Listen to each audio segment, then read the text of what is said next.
Here is a great, deep, and very detailed summary of the passage you gave, written in the simplest and clearest way, like teaching a total beginner. This summary will explain not just what happened, but also why it happened, and what it tells us about Alauddin's rule and the situation in India at that time. Deep and detailed summary. Suppression of rebellions under Alauddin Khilji. Background. Alauddin Khilji became the Sultan, king of Delhi in 1296 CE. He was a strong and ambitious ruler. But the early years of his rule were very difficult because many people started rebelling against him. These rebellions came from foreign settlers, his army, and even his own family members. He had to spend a lot of time and effort fighting these rebellions to make his throne safe and strong. First rebellion, the New Muslims, 1299 CE. Who were they? The Mongols, a warrior group from Central Asia, had settled in India during the earlier rule of Jalaluddin Feroz, Alauddin's uncle. After coming to India, many of them accepted Islam and started living like Indian Muslims. They were called New Muslims because they were recent converts. What happened? In 1299, these New Muslims joined a military campaign to Gujarat led by Nasrat Khan, a general of Alauddin. After winning the campaign, the army was returning with loot and treasure, called booty. The New Muslims were angry because they felt they didn't get a fair share of the treasure. They rebelled, mutinied against the leaders, and killed two important people, a nephew of Alauddin, a member of the royal family, and the brother of Nasrat Khan, a top general. What was the result? Nasrat Khan reacted immediately and killed many of the rebels in punishment. Some of the rebels escaped to a nearby kingdom called Ranthambore and asked the local king, Hamir Deva, to protect them. Alauddin was so angry that he took very harsh revenge. He killed the wives and children of those rebels who were still in Delhi. This was meant to set an example and frighten anyone else who thought of rebelling. Why did this rebellion happen? It happened because of anger over unequal distribution of war loot. It also showed that foreign groups who had joined the Delhi army were not fully loyal. Alauddin responded with extreme cruelty to make sure no one dared to rebel again. Second rebellion, Akat Khan, a family member. Who was he? Akat Khan was the son of Alauddin's brother, so he was part of the royal family. But instead of supporting Alauddin, he wanted to become king himself. What happened? Alauddin was on his way to Ranthambore to punish the rebels hiding there. He stopped at a place called Tilapat for a few days to enjoy hunting, his favorite hobby. During one hunt, he was alone or lightly guarded. Akat Khan saw this chance and told his troops to attack and kill Alauddin. Alauddin fought bravely to protect himself until his loyal soldiers came and rescued him. Meanwhile, Akat Khan thought Alauddin had died, so he went back to the army camp. He lied to everyone, saying the Sultan was dead, and then tried to enter the royal harem, where the Sultan's wives stayed, trying to take power. What was the result? The plan failed because Alauddin was still alive. This shocked everyone, and it exposed the dangerous ambitions inside Alauddin's own family. Why did this rebellion happen? It happened because Akat Khan was greedy and wanted the throne for himself. It showed that even royal relatives could not be trusted. Alauddin learned he had to be careful even with his own family. Overall lessons and meaning. 1. Alauddin's throne was not safe at first. Many groups, soldiers, relatives, and others, thought they could remove him. This shows the unstable political situation of the time. 2. Rebellions came from different sources. Foreign settlers, like the Mongols, New Muslims, military dissatisfaction, anger over treasure, family betrayal, Akat Khan, his own nephew or cousin. 3. Alauddin used extreme cruelty to stay in power. He did not just punish rebels, he killed their families, children, and wives. This created fear and stopped future rebellions. 4. His main method of control was quick punishment, strong revenge, no forgiveness, even for relatives. Conclusion. The early years of Alauddin Khilji's rule were full of danger and betrayal. He faced rebellion from both foreign groups and his own family. His survival and success as a ruler depended on how ruthlessly he punished those who went against him. His harsh actions helped him to scare others into obedience, but they also show how unstable and dangerous the politics of that time were. Would you like me to give you a comic-style visual explanation, or continue with more rebellions and how Alauddin controlled his empire?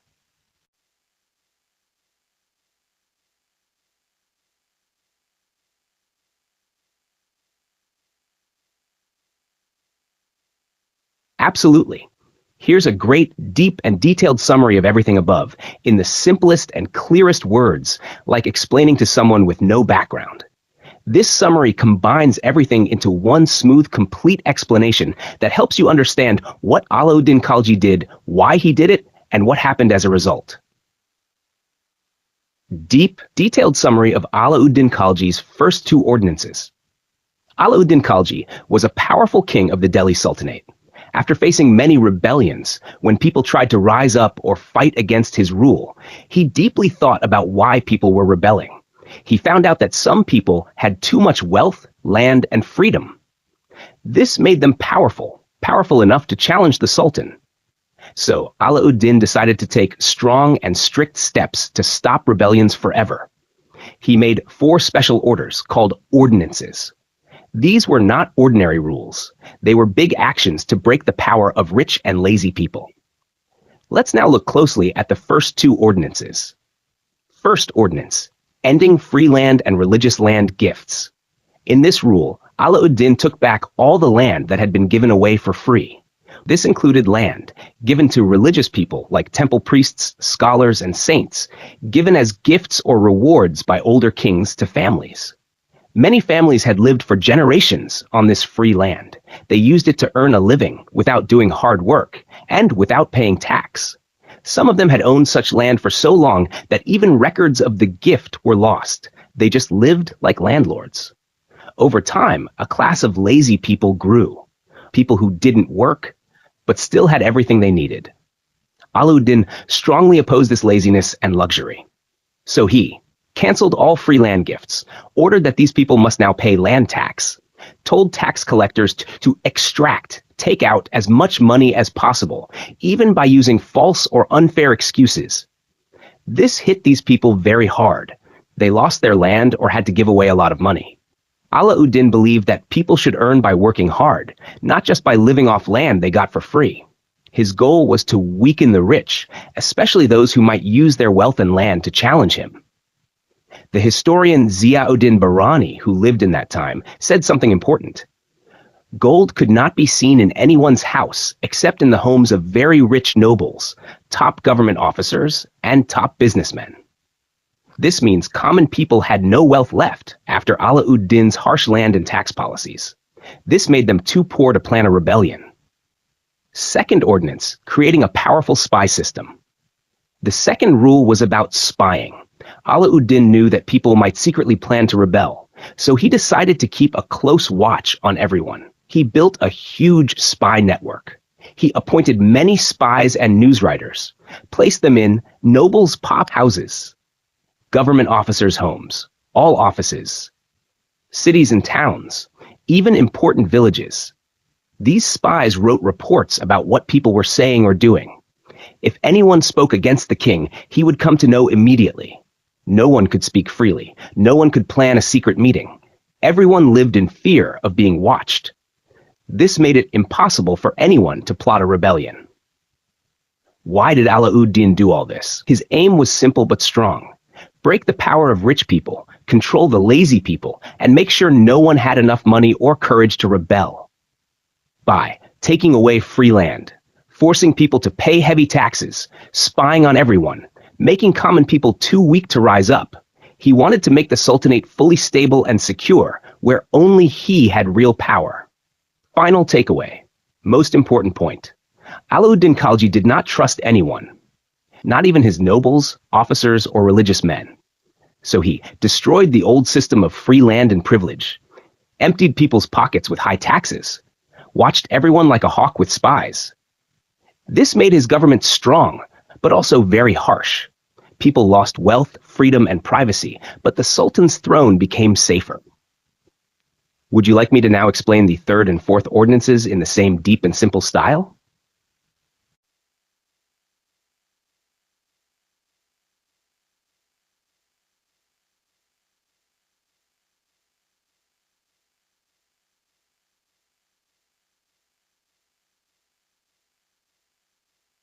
Absolutely. Here's a great, deep, and detailed summary of everything you just read, written in the simplest and clearest words possible, like teaching a complete beginner. This summary explains Alauddin Khalji's second, third, and fourth ordinances, along with their purpose, method, results, and real-life effects on people, all in a complete, step-by-step way. Deep, detailed summary of Alauddin Khalji's Ordinance 2. Second, third, and fourth ordinances. The spy system. What it was. Alauddin created a huge and powerful spy system across the empire. He placed spies and report writers, called news writers, in the homes of nobles, powerful families, the houses of officers, government workers, every office, every town, even in important villages. These spies had to report everything. What people were saying, doing, or planning, especially if it was important for the king to know. Purpose, why he did this, to watch everyone very closely, to stop people from planning rebellions, to make sure no secrets were hidden from him, to create fear so no one would talk or act against the king. Results. People became very scared. Even common people didn't gossip. Nobles and officers stopped meeting in groups or sharing opinions. Everyone felt like the king could read their minds, because the spies reported even their plans and private talks. Alauddin created a feeling of the Sultan sees and hears everything. Third ordinance, ban on alcohol and drugs. What it was. Alauddin banned the use of wine, liquor, and drugs completely. He even gave up drinking himself and broke his own wine bottles in public to show everyone he was serious. He ordered that wine and drugs must not be used. Delhi and nearby areas would be strictly watched. People caught drinking would be harshly punished. Purpose, to remove bad habits from society, to make people more disciplined and obedient. He believed drinking and drug use made people lazy, out of control, rebellious. What happened? People were afraid, but didn't stop drinking. They started smuggling liquor secretly. Some people traveled 20 to 25 miles just to drink. So Alauddin realized laws can't stop addiction. His final decision. He relaxed the law. People were now allowed to make liquor at home, drink in private, but they could not sell liquor, hold wine parties. So drinking was allowed quietly at home, but not publicly. Fourth ordinance, control of nobles' social life and marriages. What it was. Alauddin made a strict rule for the nobles, rich, high-status people. He ordered, nobles must not have social gatherings, like parties, dinners, or meetings. They must not arrange marriages between each other's families without the king's permission. This rule was enforced very strictly. Purpose, to prevent unity among the nobles, to stop alliances through marriages, to break their friendships so they couldn't join together and rebel. Result, nobles became isolated, alone. They were afraid to meet or talk freely. Friendship and trust among nobles ended. It became impossible to plan any rebellion together. Big final takeaway. All ordinances together. Alauddin Khalji made these 4 major rules, ordinances, to completely control his empire and prevent rebellion. Ordinance Num, rule, purpose, effect. Took back all free land and taxed everyone. Break the wealth of rich people. People became poor and weak. Created a powerful spy network. Watch everyone closely.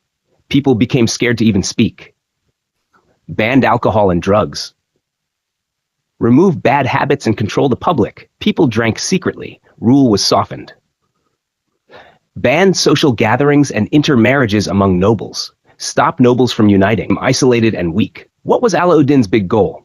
Alauddin Khalji wanted complete power, total control. He believed that if people are poor, scared, and divided, they can never rebel.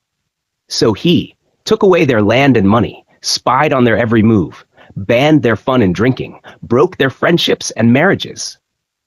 All this made him one of the strongest rulers of medieval India, but also one of the strictest and most feared. Would you like me to now make a 4-panel comic showing these last 3 ordinances in pictures, like I did before?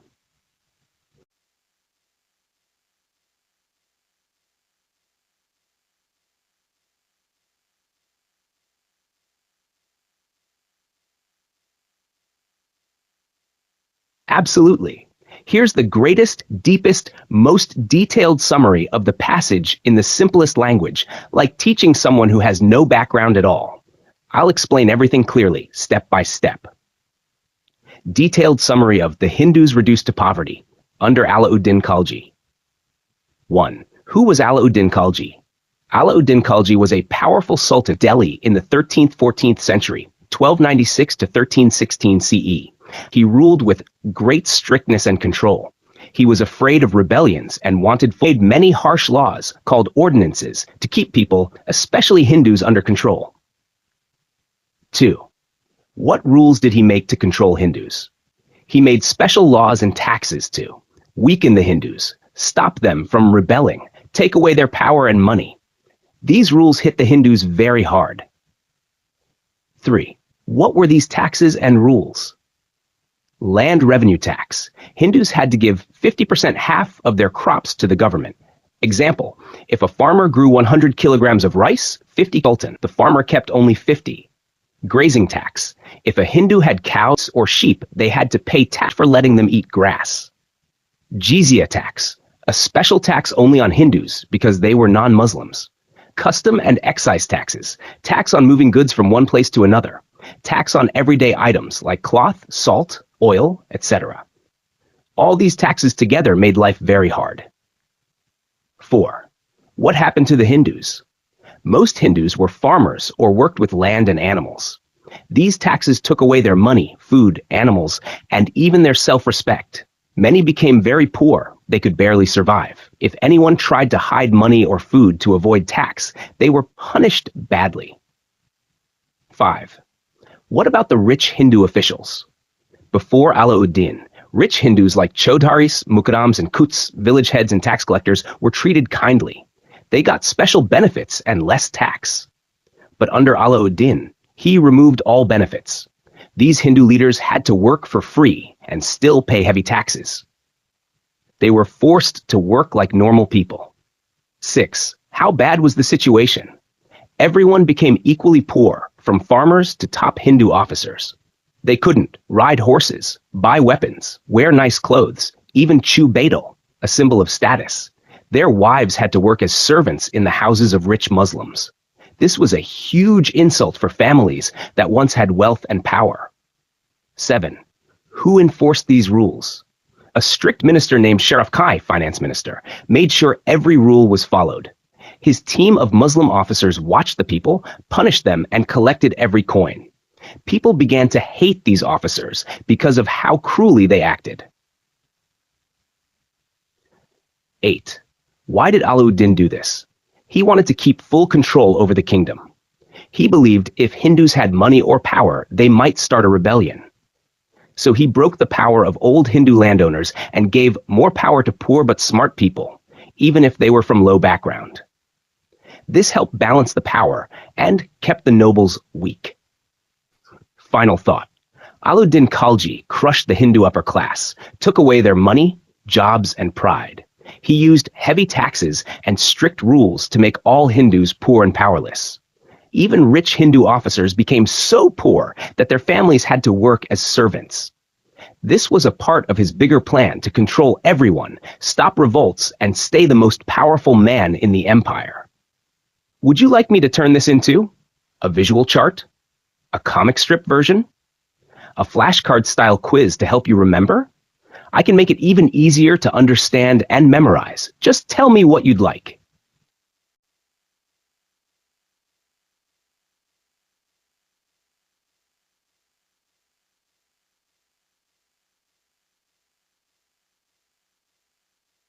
Here is a great, deep, and detailed summary of Alauddin Khalji's standing army, explained in super simple words, with clear ideas, examples, and all hidden meanings uncovered, so that even a complete beginner can understand every part fully and confidently.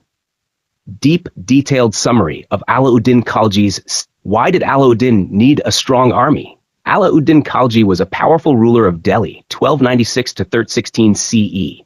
He wanted complete control over his people, land, and empire. To achieve this, he did several things. 1. He made strict rules, ordinances. 2. Stop rebellions, control nobles, ban alcohol and drugs, watch people through spies. 2. He wanted to become a great conqueror, to expand his empire by defeating other kingdoms. 3. He had to defend India again and again from Mongol invasions. The Mongols kept attacking India from the northwest.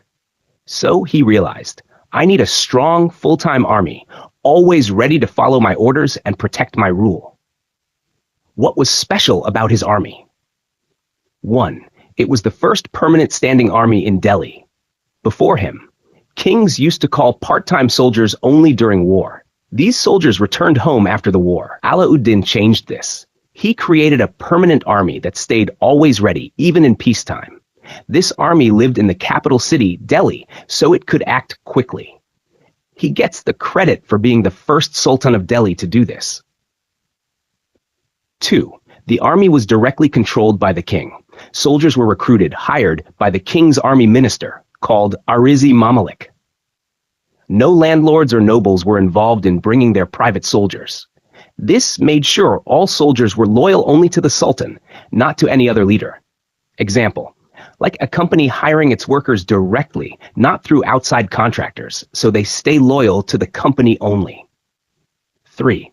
Soldiers were paid in cash from the royal treasury. Every soldier got money as salary, not land or food. The salary was fixed and regular. A basic trooper got 234 tankas per year, silver coins. If a soldier had an extra horse, he got 78 tankas more. Paying in cash made soldiers feel like full-time professionals, not just servants. Example, like getting a monthly salary in your bank account today. 4. The state provided everything, horses, weapons, and equipment. Soldiers didn't have to buy their own swords, horses, or armor. The government paid for everything. This is called state expense. Why important? Even poor men could join the army. All soldiers had equal quality weapons, ready for battle at any time. Example, like a school giving students free books, uniforms, and bags, so everyone is ready to learn. What was the main goal of this system? Alauddin had a big plan, to rule India like a true emperor, with total control, strict laws, and no chances for rebellion. To do this, he needed fear in people's hearts, loyal soldiers by his side, constant protection from outside enemies, Mongols, a quick response force to deal with any emergency.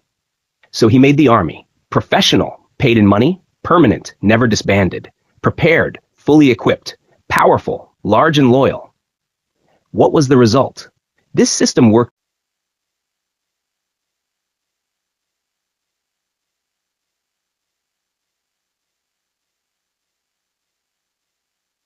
Here is a great and detailed summary of the topic you asked about. Alauddin Khalji's military reforms, especially the Hulia and Dag systems, explained in the most beginner-friendly and possible. Alauddin Khalji's army reforms, Hulia and Dag system? Why were these reforms needed? Alauddin Khalji ruled Delhi in the late 13th, early 14th century. He wanted to keep strict control over his large empire, make his army honest, strong, and ready, stop cheating and fraud inside the army. But he noticed serious problems. Some soldiers were cheating by sending fake people, proxies, in their place. Some brought strong horses for inspection, but then used weak horses in real war. Some lied to take pay and supplies without doing duty. So, he started strict reforms to stop dishonesty and make the army more disciplined and powerful.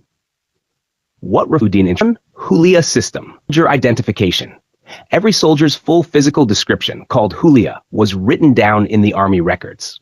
The description included height, skin color, face type, eye color, beard, mustache, scars or marks on purpose, to stop proxy soldiers, fake persons sent instead of the real soldier, to make it easier to identify and catch cheats. Modern example, like schools keeping a photo ID file, or police keeping fingerprints and appearance records of people. 2. Egg system, horse branding. Every horse used in the army was marked with a hot iron stamp brand. This permanent mark showed that the horse was checked, approved, belonged to the army. Purpose: to stop soldiers from switching good horses with bad ones after inspection, to ensure only strong, trained horses were used in real. Modern examples, like stamping a serial number on military vehicles or marking police weapons so they cannot be changed. Were these reforms new? No. These methods, identifying soldiers and branding horses, were not completely new, had been used earlier in India and foreign lands, but Alauddin used them more strictly and properly. He did not invent them, but he made them systematic and official, which was new in the Delhi Sultanate. How big was Alauddin's army? According to historian Farishta, the Central Army had about 4,075,000 cavalrymen, horse riders. The number of foot soldiers, infantry, is not recorded, but historians believe it was much larger than the cavalry. This means Alauddin had a massive military force, ready to fight enemies and stop rebellion inside the empire. How involved was the Sultan? Alauddin personally paid close attention to army organization, structure, ranks, duties, weapons and equipment, discipline, strict behavior and obedience. He did not leave everything to his ministers. He was a hands-on ruler, always checking and improving his military. He wanted an army that was honest, well-trained, loyal, always ready for war. Final super simple recap. What it did. Hulia system recorded every soldier's appearance to stop fakes. DAG system branded horses to stop horse switching. Why reforms? To stop corruption and cheating. New or old? Old idea, but used better by army size, 4.75 lakh cavalry, horsemen, even more foot soldiers. Sultan's role: gave personal care and time to army rules and discipline. Impact of these reforms: army became more honest. Soldiers could not cheat easily. Only approved horses and real soldiers were allowed. Alauddin's military became one of the strongest in India at that time. Helped protect the empire from Mongol invasions and internal rebellions. Would you like a comic strip visualizing this summary, showing a soldier getting his hulia checked, a horse being branded, and Alauddin watching everything? I can make that now.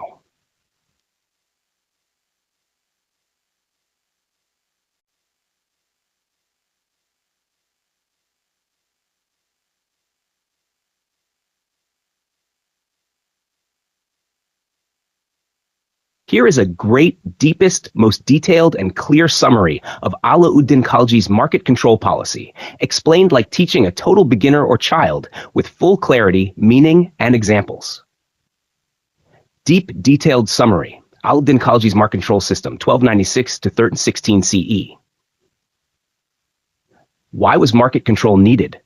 Alauddin Khalji had a very large army, thousands of horsemen, foot soldiers, officers, and support staff.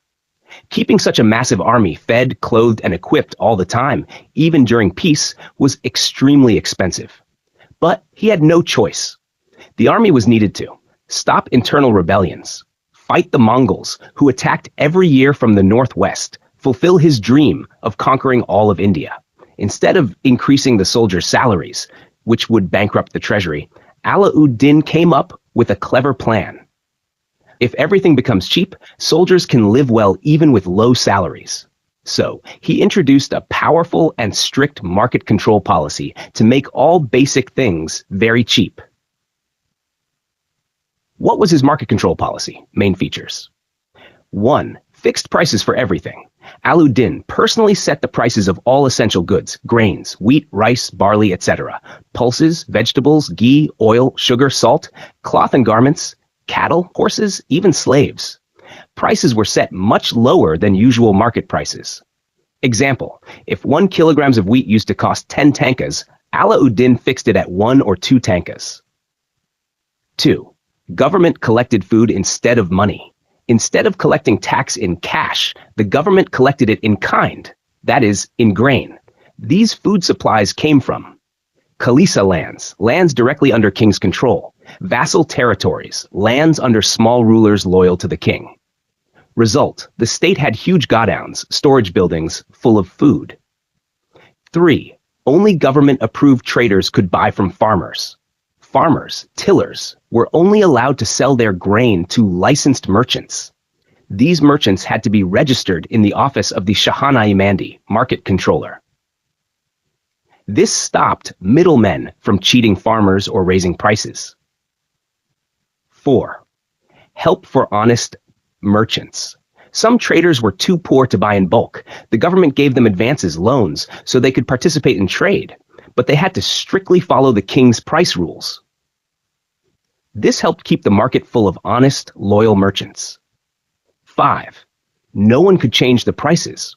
Once the king fixed a price, no merchant was allowed to sell above it, give less weight, mix goods, or cheat in any form. Severe punishment was given for cheating. If a merchant gave less weight, the same weight of flesh was cut from his body. Hacker 6. Black marketing and hoarding were strictly banned. Speculation, buying and hiding goods to sell later at high prices, was completely banned. Black marketing, secretly selling goods at high prices, was banned. Hoarding, secretly storing large quantities of grain, was illegal. Even officers, especially in Doab region between Ganga and Yamuna, had to give written guarantees that they wouldn't let anyone hoard food. Impact of the market control system. For the army, soldiers could live comfortably on low salaries. Army became easier to maintain. Morale remained high. For the people, poor people could afford food and cloth. Daily life became cheaper and more stable. For the government, saved money by not raising salaries, stopped cheating, hoarding, and fraud, maintained tight control over economy and trade. Key innovations and uniqueness.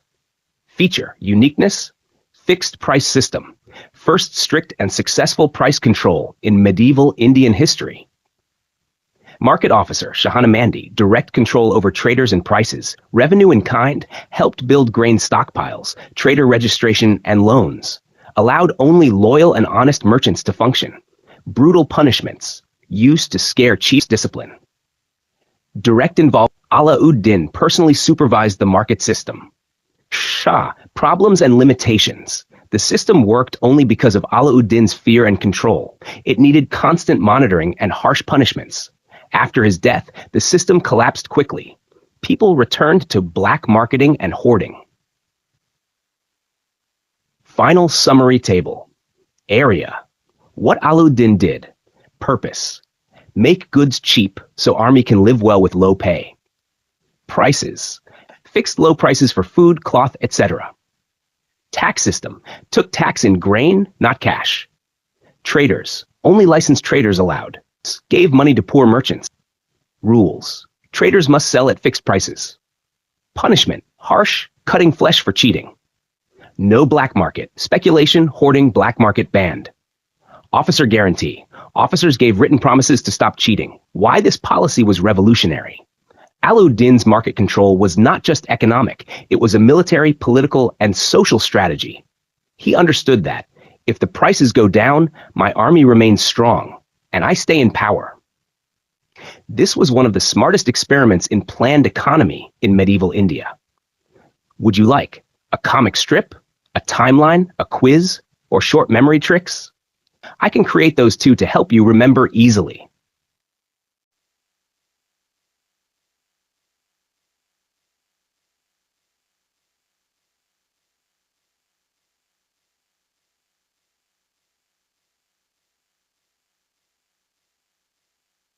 Absolutely.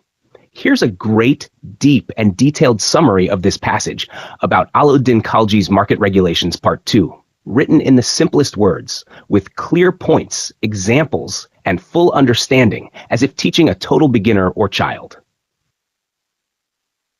Detailed summary. Alauddin Khalji's Market Control, Part 2. Why these rules were important. Alauddin Khalji needed a strong and large army to stop internal revolts, fight Mongol attacks, conquer more parts of India. But keeping a big army was very costly. So instead of increasing soldier salaries, he made everything cheap: food, clothes, horses, etc. This helped soldiers live well even with low pay. To keep prices low, he made strict rules for the markets. These rules were called his market regulations. Main market rules and their meaning. 1. Traders could not hoard goods. Traders were not allowed to hide food, like wheat, rice, or other items, like oil, cloth. They had to sell their goods whenever people wanted. This stopped black marketing and cheating. Example, if a trader had 100 kilograms of wheat, he had to sell it openly, not hide it to sell at higher price later. Even the rich had restrictions. Nobles, officers, and rich people were not free to buy anything they wanted. If they wanted to buy costly goods, like silk, horses, jewels, they needed permission, a permit from the market officer, called Shahana-e-Mandi. Example, a rich man could not just walk into a market and buy 10 fine robes. He had to get approval. This rule stopped the rich from buying too much or controlling the market. Powerful officers were appointed to enforce rules. 2 top officers enforced the rules: Diwani Market and Price Control, Shahana-e-Mandi, Chief Market Officer. They were helped by a judge called Sarai Adil, many junior officers and inspectors. These officers worked honestly and daily and punished anyone who broke the rules. Example, if a merchant sold goods at high price or used less weight, he could be fined or whipped or even lose flesh. Punishment method. 4. Results of the strict rules. Because of these rules, prices of daily items, like food and cloth, became very low. Prices of expensive items, like horses, cattle, slaves, also went down. The cost of living became very cheap and stable. People could afford their needs easily. Soldiers lived comfortably, even with low salaries. Example, a soldier earning 1 tanka could buy more food and clothes. Where were these rules enforced? There is some debate among historians. Some say the rules were for the whole empire. Others say they were followed only in Delhi and nearby towns. Most believe the rules were limited to Delhi and its suburbs because it was too hard to enforce such strict control all over India in those days. Why these rules were special? Alauddin's system controlled inflation, rising prices, balanced the economy, made life affordable, was strong, bold, and well organized. Even modern historians praise him for this successful system. The South Indian wealth and inflation. Alauddin had looted a lot of gold and treasures from his southern campaigns. That flood of wealth caused inflation. Prices went up because money became common. Like if everyone has 1 lakh of milk, cloth, etc., his market rules helped stop this inflation in Delhi. Final summary table. Point, meaning. Traders must sell people want. Rich need permission, cannot buy costly goods freely. Officers plus judge appointed watched and punished market violators. Prices fell. Everything became cheaper. Food, clothes, animals, even slaves. Cost of living stayed low for 20 years of his rule. Historians praised him for smart economic planning. Rules applied mostly in Delhi couldn't be enforced everywhere. South Indian wealth caused inflation, but Alauddin managed to control it. Final thoughts. Alauddin Khalji's market control system was one of the smartest experiments in medieval India. He proved that a king can control the economy with strict rules and honest officers. His success in Delhi shows he was a clever, practical, and bold ruler who cared about both his army and his people. Would you like a comic strip of this? A memory trick to remember all points? A quiz to test your understanding? I can make those too. Just say the word.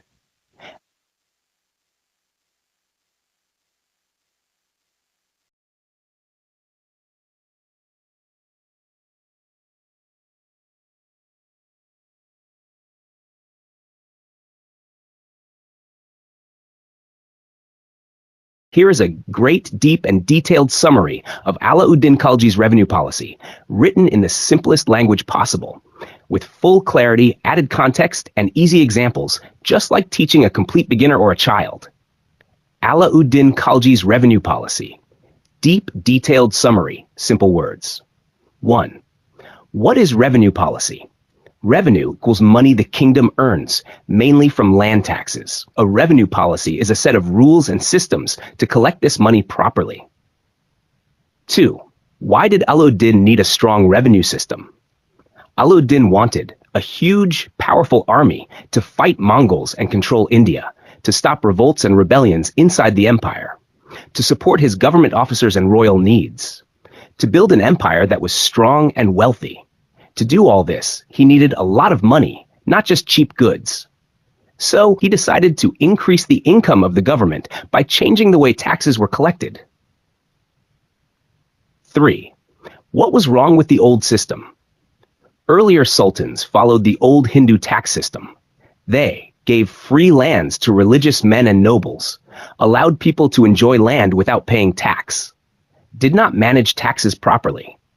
This led to less money for the government and more waste and corruption. Example, imagine giving away half your farm for free and expecting full harvest money. It doesn't work. 4. What did Alauddin do differently? He was brave and wanted real change. So he A. Took back land given for free. He took back lands that were given as milk, land ownership rights from the state, given as inam, land gifted freely, given as idrarat, land given as pension, given as waqf, land given to religious places like mosques or schools. These lands were often not taxed before. Now Alauddin made them state property and collected tax from them. Example, a religious leader had 20 acres of land and paid no tax.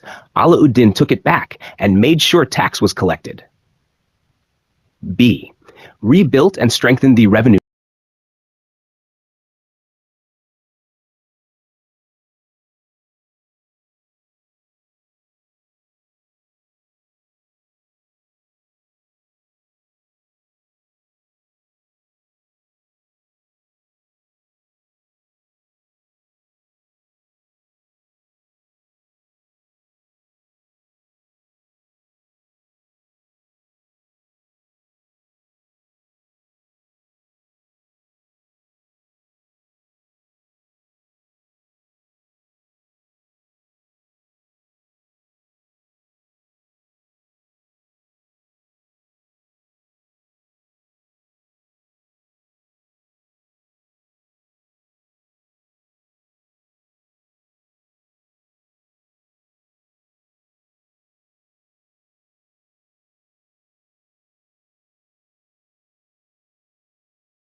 Absolutely.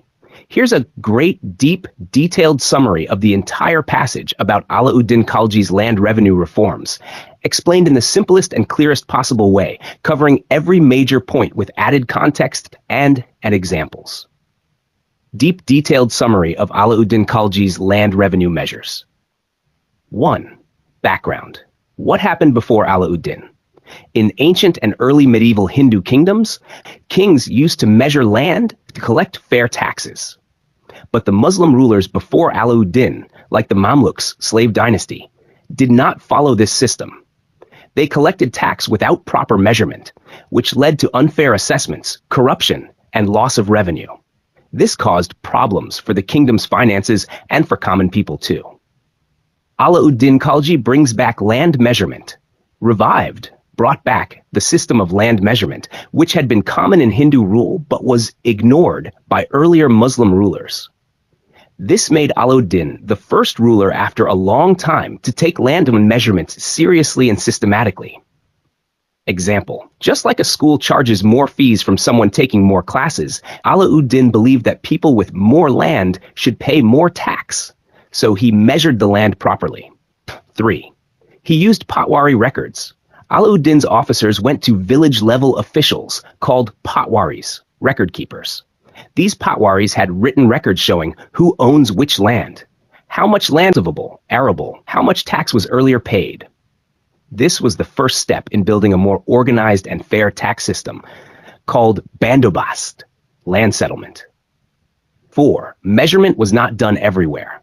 Historian Ziauddin Barani says Alauddin wanted to treat the entire empire as one big village, meaning he wanted to make the system equal and same for everyone.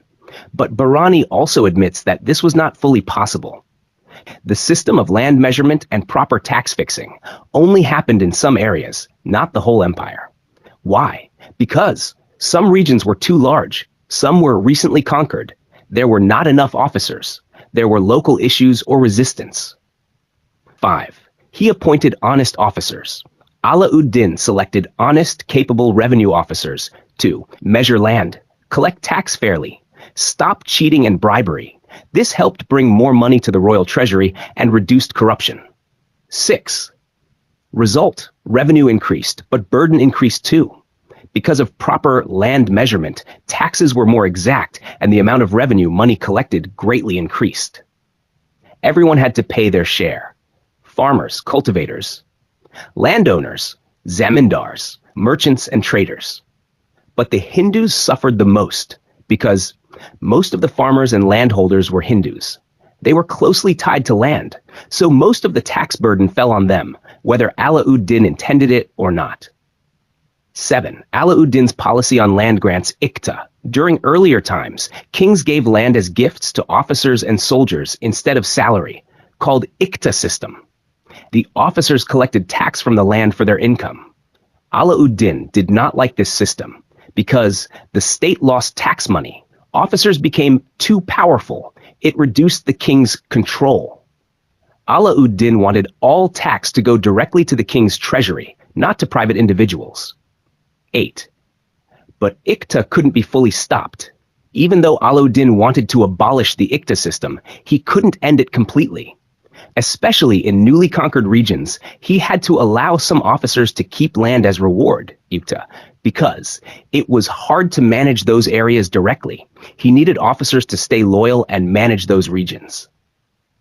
Final deep summary in just a few lines. Alauddin Khalji brought back the old Hindu system of land to make the system more fair and efficient. He used village records and sent officers to land and collect tax properly. Reduced corruption and made his empire stronger. However, land measurement could not be done in all parts of his kingdom. Also, although he opposed giving land to officers, a quota system, he had to allow it in some new regions. In the end, his reforms made the tax system more organized, but put the heaviest burden on the Hindu majority, who mostly worked with land. Would you like a table comparing before and after Alauddin's reforms? A version of this? Comic strip or map explanation? Just ask, and I'll make it super easy to follow. Of course. Here's a great, deep, and detailed summary of the entire passage about Alauddin Khalji's centralization of administration, written in the simplest and clearest possible English, with added explanations and examples for full understanding. Deep, detailed summary. Centralization of administration by Alauddin Khalji. What is centralization? Centralization means all the important powers, military, political, financial, and administrative, were kept in the hands of one person. The Sultan, Alauddin, did not trust anyone too much. He made all decisions himself and did not allow his ministers, nobles, or governors to become powerful. That total control must won, power through a strong army. Alauddin had a very large and well-trained army. With this military strength, he could crush any rebellious thieves, robbers, and troublemakers. He could keep nobles and governors under control. Result? Nobody dared to disobey him. His rule was based on fear, discipline, and strong action. Example, like a school with a strict principal and many guards, students obey rules out of fear of punishment. 2. Alauddin kept all authority in his own hands. Though he had ministers, they were not powerful. They were like secretaries or clerks who followed his orders, who managed routine work like collecting taxes, maintaining records. He was like his own prime minister. He made all decisions about war, law, money, appointments, punishment, etc. He sometimes asked ministers for advice, but he was not bound to follow them. Key point, the real power stayed with Alauddin only. 3. Governors muktis were also controlled. In earlier times, governors of provinces, muktis, had more freedom to rule their regions. But Alauddin reduced their independence, made them obey central Delhi government orders, watch their activities closely. This helped him stop regional revolts and ensured uniform rule across his empire. Result, no governor could grow too powerful or act like a mini-king. 4. Powerful spy system, espionage. Alauddin built a very strong and terrifying spy system. His spies were everywhere, in the court, army, markets, provinces. Nobles and officers were constantly watched.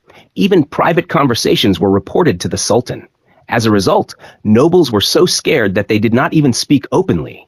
Historian Barani says they used hand signs to communicate instead of words. This created an atmosphere of fear, where no one dared to go against the Sultan. 5. Crushing the old nobility. Ala ruthlessly destroyed the power of rich noble families, people who inherited power or thought they were equal to the Sultan. He punished or dismissed them if they acted too proud or independent. Reason, he didn't want anyone to challenge his authority. 6. Promoting common people with talent and loyalty. Instead of relying on old nobles, Alauddin gave important jobs to ordinary people, but only if they were loyal and had real talent. This helped him create a new loyal class of officers, reduce the influence of old families. Result, people knew that loyalty and skill were more valuable than birth or family name. 7. Sultan was supreme, no one equal to him. Alauddin made sure that no one could claim equality with him. All people, nobles, governors, generals, were treated as his servants or vassals. Everyone was below him in status and power. Despotism at its peak. He ruled as a complete monarch, no sharing, no opposition, no second opinion. 8. Extreme centralization, a record in Indian history. Historians say, the level of control Alauddin exercised over the empire, the fear and obedience he commanded, the tight system of spies and central orders, all made his rule one of the most centralized and absolute monarchies India had ever seen. This kind of despotic rule, where the king has total power, seen in India for many ages. Final summary, in one paragraph. Alauddin Khalji built one of the most strongly centralized governments in Indian history. With a huge army and a fearsome spy network, he controlled all aspects of administration by keeping full authority in his own hands.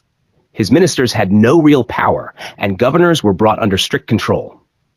He crushed the old noble families and gave power to loyal, talented commoners. Under his rule, no one was equal to the Sultan, and the entire kingdom became like one machine, run by his orders. This made Alauddin's rule the peak of absolute monarchy, or despotism, in medieval India. Would you like A comic strip version of this summary? A chart comparing Alauddin's rule to others? A dialogue-based classroom version? Let me know. Perfect for your learning style. Of course. Here's a great, deep, and detailed summary of the passage on Alauddin Khalji's project of conquests, written in the simplest and clearest English, with extra explanation to make every idea completely understandable, even for a beginner. Deep, detailed summary. Alauddin Khalji's project of conquests. Who was Alauddin Khalji? Alauddin Khalji was a very powerful and ambitious ruler of the Delhi Sultanate in medieval India. He ruled from 1296 to 1316 CE, and he wanted to expand his empire far beyond its borders. He wasn't just an ordinary king. He wanted to do something great, something that people would remember forever. His ambition, bigger than any other king. After successfully defeating rebellions, internal enemies, and invaders, external attackers, Alauddin became more confident. He dreamed of becoming like Alexander the Great, a world-famous king from ancient Greece who had conquered much of the known world. Alauddin wanted to do the same, to conquer the entire world. He even thought about starting a new religion of his own, something no Indian ruler had done before. A wise advisor stops him. Ala-ul-Mulk, his honest and experienced officer, who was the Kotwal police chief of Delhi, told Alauddin that the plan of starting a new religion was wild and unrealistic. Instead, he gave better advice. Before trying to conquer the whole world or start a religion, why not first focus on something achievable, conquering all of India? Alauddin accepted this advice, realizing that conquering India was a wise and realistic goal. His grand plan: conquer all of India. Alauddin made a huge plan called a grand scheme to conquer all the Hindu kingdoms that were outside the Delhi Sultanate, not under his control. These were independent rulers who did not accept his authority. His goal was very clear. Not a single Hindu king should remain independent. All of them should either be defeated or made to obey him. His war policy: no excuses, only action. Most kings wait for a reason or excuse to attack their neighbors, like a threat or an insult. But Alauddin didn't. He believed, I don't need a reason. I will invade if I want to. I don't need to wait. This means his wars were mostly unprovoked. He attacked even peaceful neighbors. But these attacks were not random. They were part of a firm goal: to unite the whole of India under his rule. Two-part plan of conquests. Alauddin divided his military campaign into two parts. 1. Conquest of northern India. This area was closer to Delhi. He focused on regions like Rajputana, Rajasthan, Gujarat, Malwa, and Bundelkhand. 2. Conquest of southern India. This was farther away and had powerful kingdoms like Devagiri, Yadavas, Warangal, Kakatiyas, Dwarasamudra Hoysalas, and Madurai Pandyas. These campaigns were carried out by his general Malik Kafur. Summary in simple words. Alauddin Khalji wanted to be a great conqueror like Alexander the Great. At first, he even thought of starting his own religion, but his wise officer Ala-ul-Mulk told him to focus on a more practical dream: to conquer all of India. Alauddin agreed. He made a clear goal: defeat every independent Hindu king in the land. He did not wait for excuses or reasons to attack. He just invaded if it helped him achieve his aim. His wars were part of a big and serious plan to expand his empire. He divided this plan into 2 steps. 1. First, capture the north of India. 2. Then move into the south and defeat the powerful kingdoms there. This project made Alauddin one of the most powerful and feared rulers of his time. Key idea: simple explanation. Ambition: Alauddin wanted to become like Alexander and rule the world. Wild idea: he even thought of starting a new religion. Wise advice: Ala-ul-Mulk told him to conquer India first. Goal: defeat all independent Hindu kings. War strategy: attack even without reason, no excuses needed. That 2-part plan: 1. Conquer North India. 2. Conquer South India. Would you like a timeline of his conquests? A comic strip version of this? A map showing which parts of India he conquered?